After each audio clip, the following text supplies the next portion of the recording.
Welcome to the Bottom Line Me podcast, where we like to explore different ideas, tools, and resources that help title professionals grow and succeed. I'm your host, Ann Allard, and today we're talking about something very vital to our business, and that's referrals. It's one of the most powerful tools to grow your business. Joining me today is Karen Arthur, and she's here to share some of her thoughts and ideas on just this subject. Karen, welcome to the Bottom Line Me podcast. Well, thank you for having me. Great to have you here. Oh, thank you so much. Well, or to have you back on the Bottom Line Me podcast, I should say. So, Love it. just in case somebody missed a previous episode, can you just take a couple minutes and tell our audience a little bit about yourself, what you do at Old Republic Title? Absolutely, yes. So I've worked with Old Republic, or worked for Old Republic for a little over 12 years. And I work in training and education, actually. So I call myself the point person of all things education in our region. And so that can be from our easy learning on demand, helping them with that, to actual realtor training, actual, escrow officer training, that sort of thing. So just coordinating anything education. Awesome. Well, thanks for sharing that. And I understand that one of the things you like to educate people on is referrals. So I think we can agree that's pretty valuable in just about any business. But in our business, it seems to carry even more weight. It's not just about getting the leads. It's also about developing that long-term relationship or trust. So here's my first question for you. What is it about the nature of this industry that makes referrals so vital to our growth and stability? Or sustainability, maybe a better word. And actually, absolutely. With referrals, people want to work with the expert. They really want to work with someone that's knowledgeable. And if you think about our industry, typically you're dealing with somebody's the biggest purchase of their life, right? Really, even if they're trading in and moving up, but it's still a very large purchase, and so they want to be sure that they're working with someone that's knowledgeable. When you're working with real estate agents, who are typically the ones that refer people to us, it could be a reflection on them if, for whatever reason, we didn't do our job correctly, or something happened during the process, and so it's a reflection on them that could also cause us to maybe lose a customer. And so there's really kind of a lot of key aspects when you're thinking about building referrals, growing referrals, who are your referral partners, and that sort of thing. But then it's also the inside of it, of what can we do to maintain this relationship? Yeah. The one thing that I find with our business is you may be working, and I'm going to use a realtor for example, but your client may be a realtor, and that realtor could be very loyal to you and bring you business. And if something goes wrong, you may not hear from them for 2 or 3 months, because that may be how often they get a transaction. So you're not even realizing that they may not be coming back to you for 2 or 3 months. And then when you go and say, "Hey, Martha, what happened?"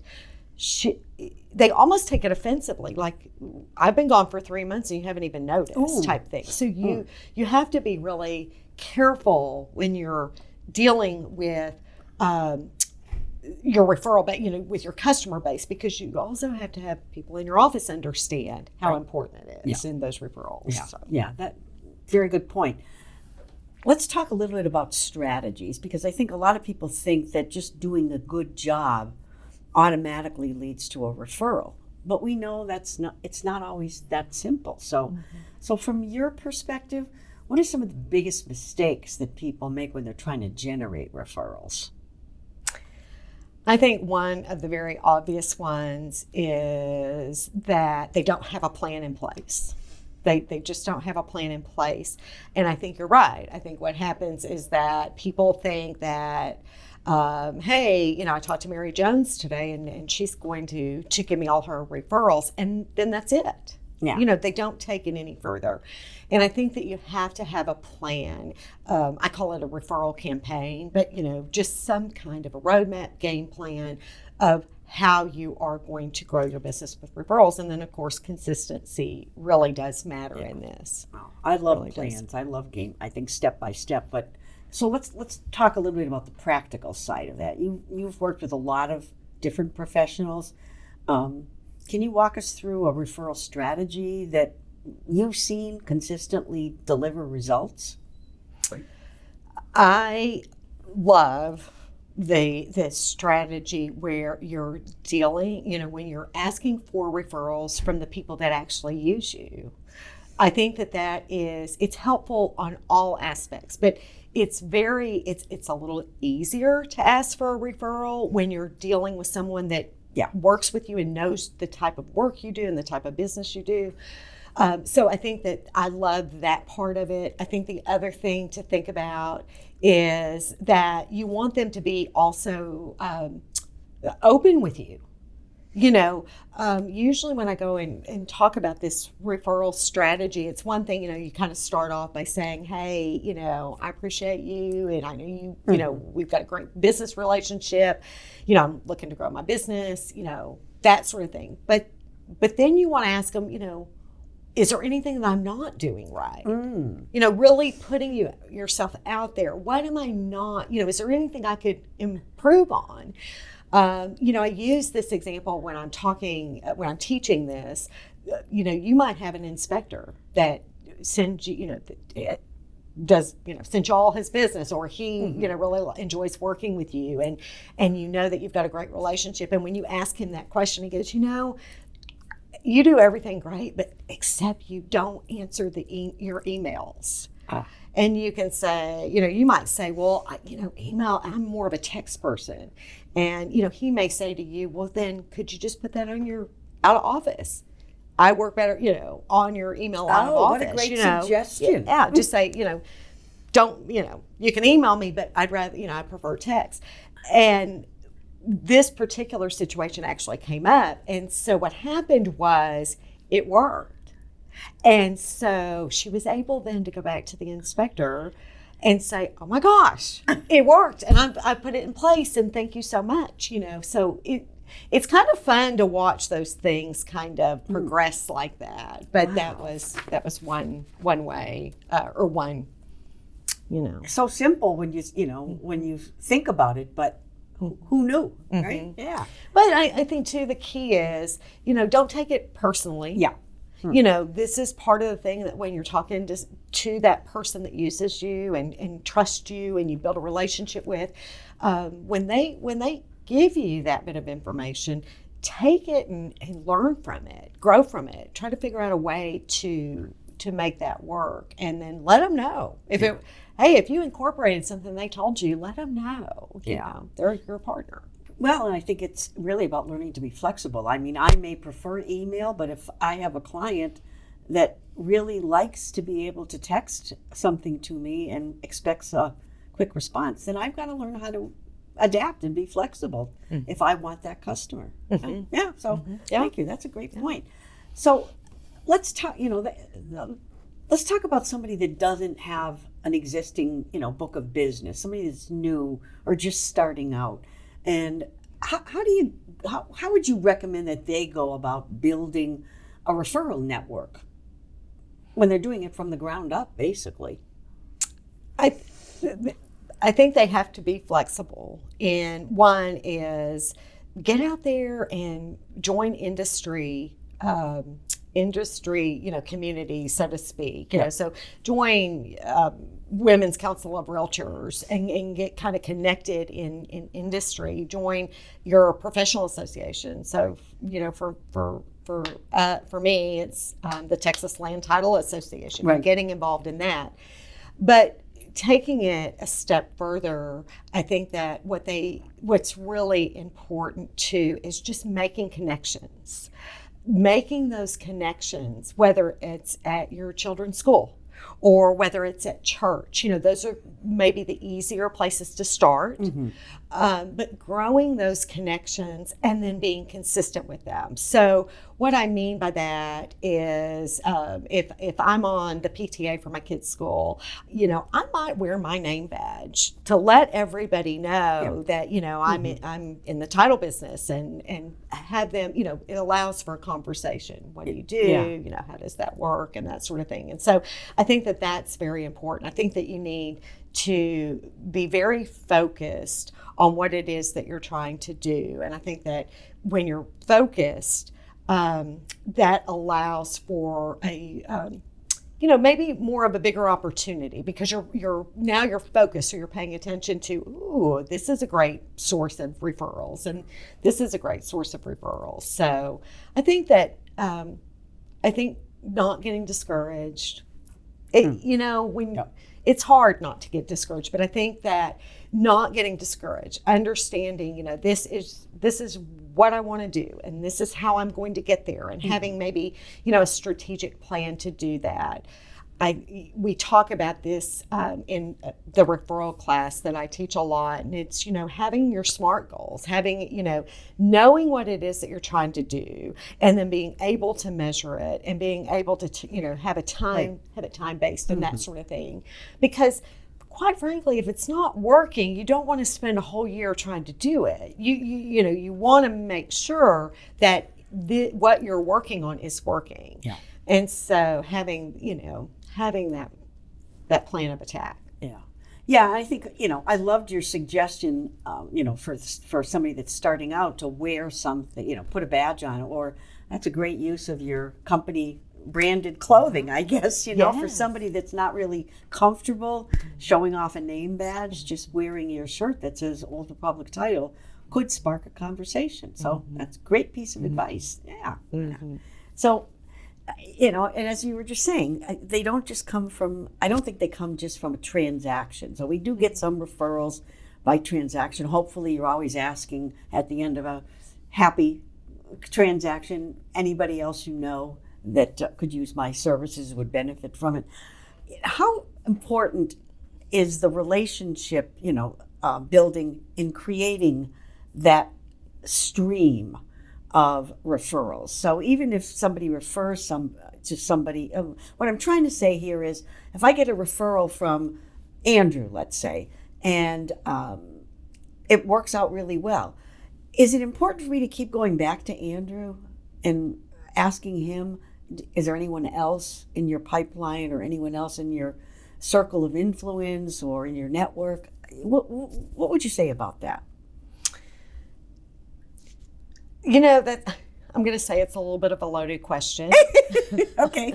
And the reason why I say that is that ideally you don't want to be shy in asking for referrals, but at the same time, you don't want to be that person that's just always, what do you got for me? Yeah. What do you got for me this week? What do you got, So you want to be able to handle it strategically, I guess is probably what I would say or what I would suggest. And I think it's very important to let Andrew know that, hey, I appreciate Mr. and Mrs. Jones' transaction or, ABC Investment Company's transaction. I appreciate that you thought of me.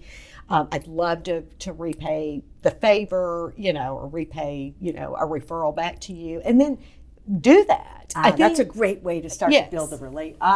Instead of constantly calling Andrew and saying, anybody this week that you can refer me to. Mm-hmm. Yeah. I think that if you build that relationship and that trust and you build that connection, I think those referrals will come. And I think too, if you talk to them, just ask the question, how do you handle your referrals? Yeah. It may be that, Andrew handles his referrals by he is kind of on a revolving method where, he kind of spreads, shares the wealth. But it also may be, he might tell you that, hey, you've never asked me for one. There you go. And, it's like, wow, that's a Yeah. real light bulb moment. You're like, oh, all I Right. have to do is ask. But you also have to be, you have to do a good job and you have to pay attention. And then, like I said, you really want to reach out with a referral back and even a thank Something, you. yeah, Yes. something Let them know that keeps that shows the appreciation, but also keeps the pipeline or the conversation open and flowing. That's great. Yeah. I think that's really important for particularly somebody new that really doesn't have a system, as you said, that you need to set up. And we can get carried away if you get one or two great referrals. Then you think your go-to person for everything is going to be Andrew. So yeah. Interesting. Yeah.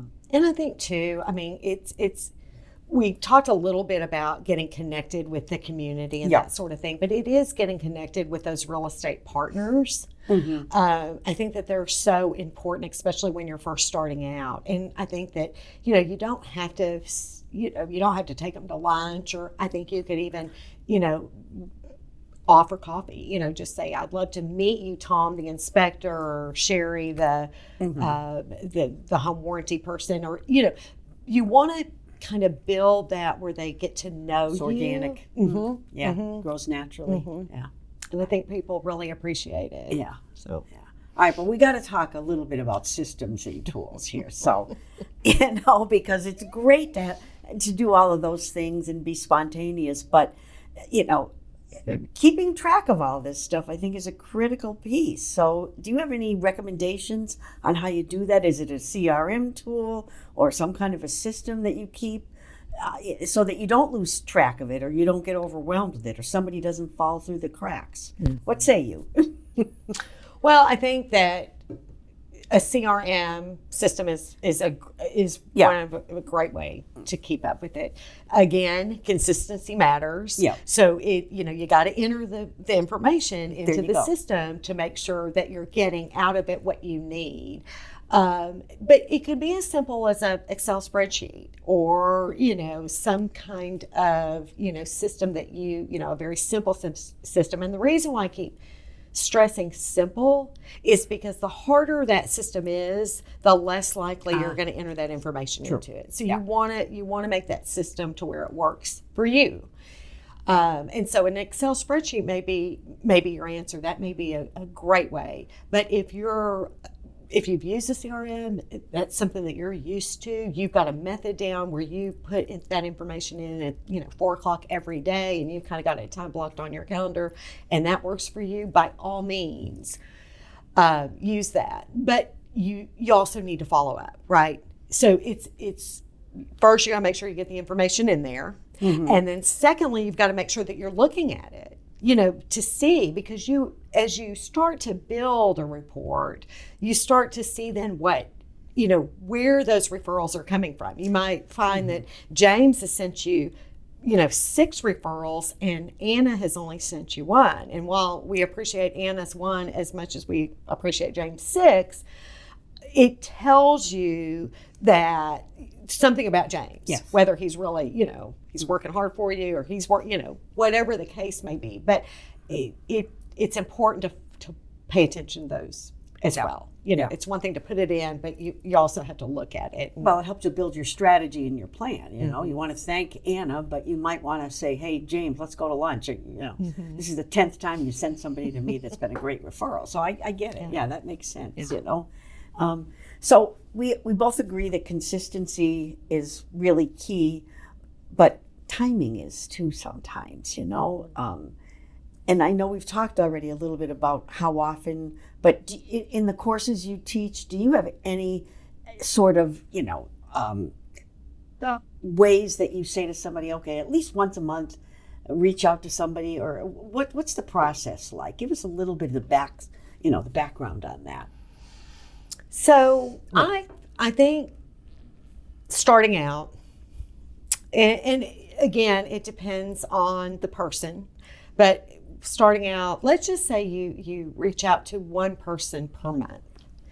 And let's say that one person, you reach out to one person per month for 12 months. That's potentially 12 referrals. And that's if they only refer one person to you.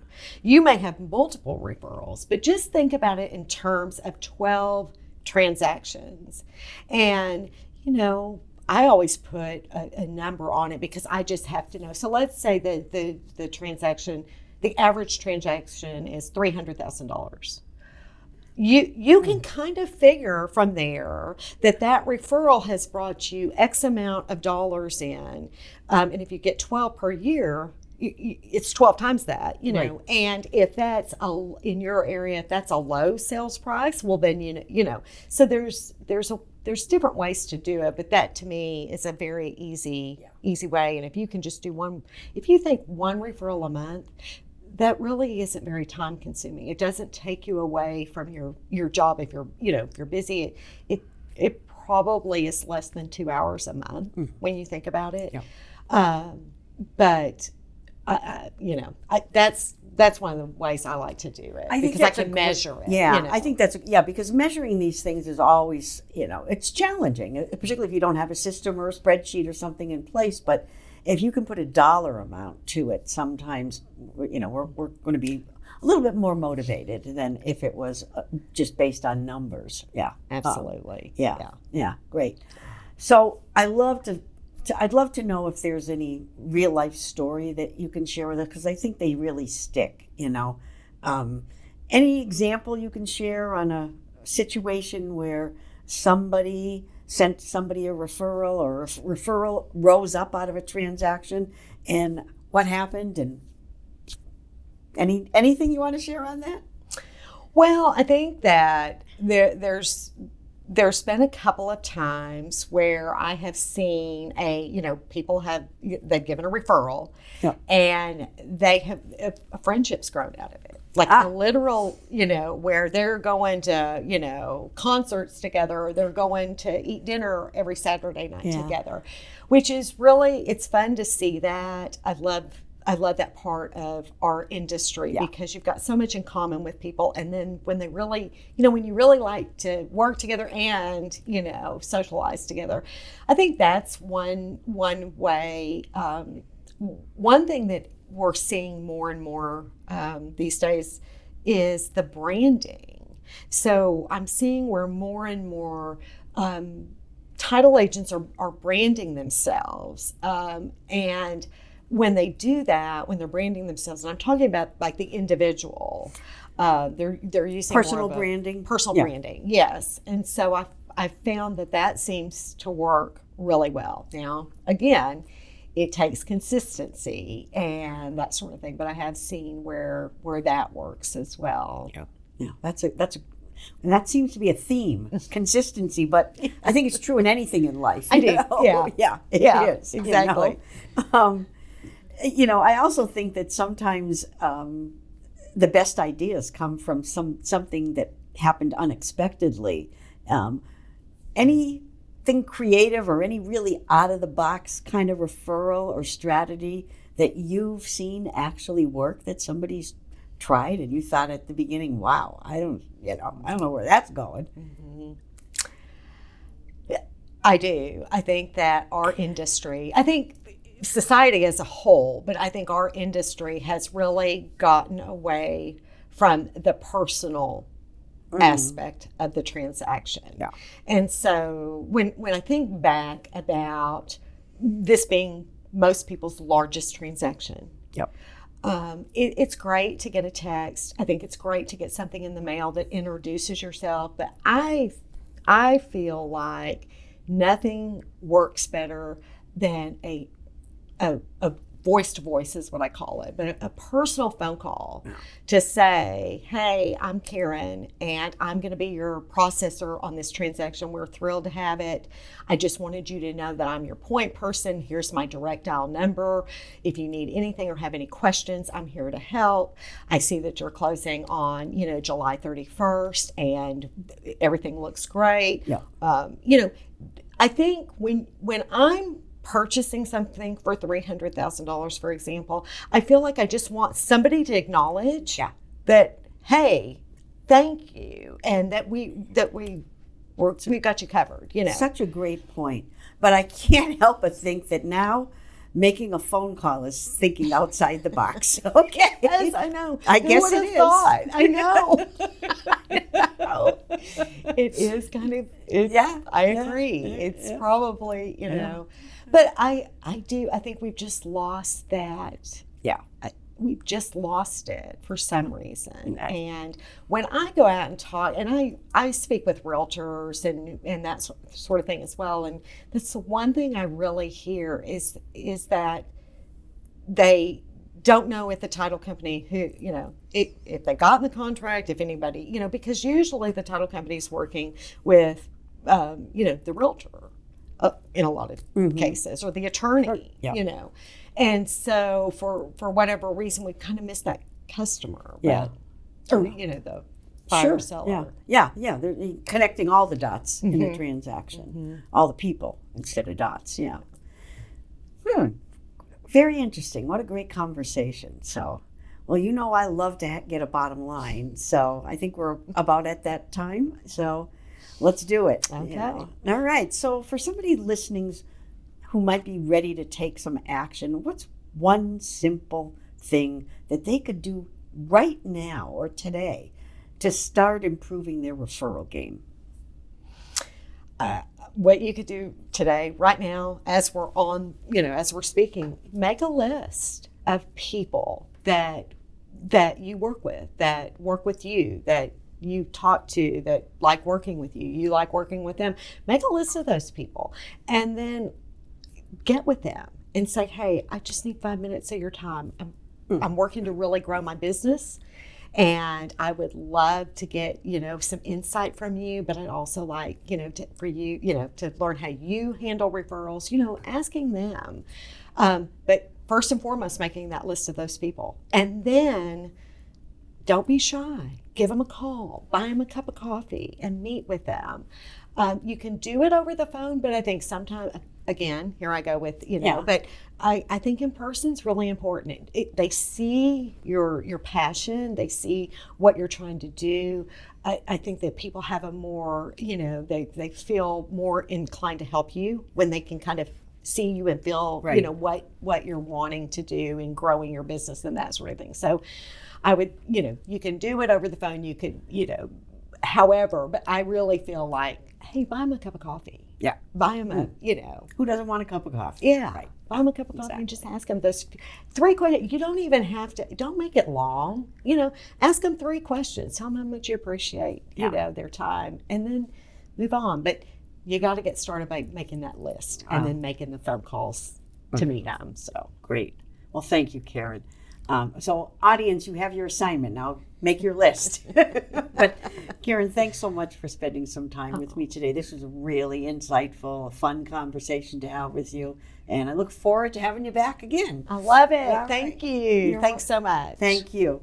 And to our audience, as always, we thank you for taking some time out of your day to join us. And until we meet again, let's all continue to learn, grow, and prosper.